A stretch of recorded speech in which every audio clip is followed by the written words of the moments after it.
Which will be fascinating to watch as we watch those results come in. I'm curious too, Scott, as Abby sets that up for us, I spoke with former Congressman Charlie Dent in our last hour, who also pointed out just how maddening this chaotic scene is in Pennsylvania and potentially how helpful that could be to Democrats moving forward and moving into November. Is that concerning to you?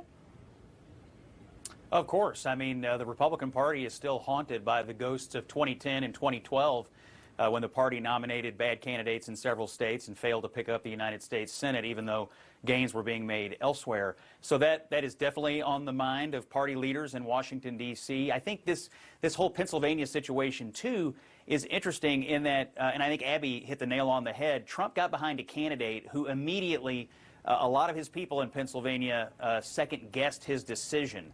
And so if that person doesn't win, it'll be interesting to see how he reacts to his own people there, if they don't rally around Dr. Oz. But I'm sure Donald Trump sees himself in Dr. Oz, a TV guy, not a long-standing Republican, kind of an apostate on several issues.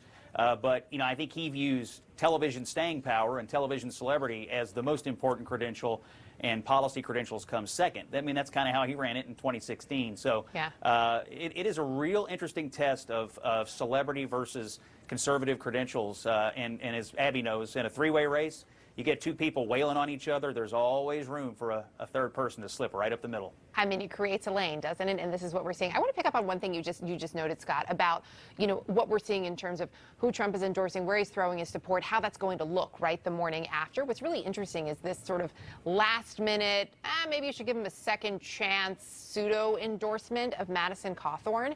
Do you think that is something that comes from a place of, oh, hey, this guy might win, so I should sort of put my support behind him so I can check another box in the win column? Oh, I think above all, Donald Trump cares most about his one-loss record.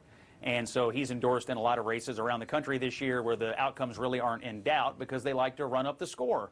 I think that's why back in Pennsylvania he got on Mastriano for governor, because it's quite clear he's running away with the gubernatorial primary there. So if he were to lose the Senate race, at least there he could say, well, I won the governor's race. So I think in the case of Cawthorn, extremely damaged candidacy, aided by a fragmented field, and possibly will survive because of that. And so, if Donald Trump is able to jump on that and take credit for it, that's what's best for him, and so that's what he's going to do. But I can tell you one thing, it's not what's best for the Republican Party, and I hope the constituents in Cawthorn's district realize they could do a lot better than this guy.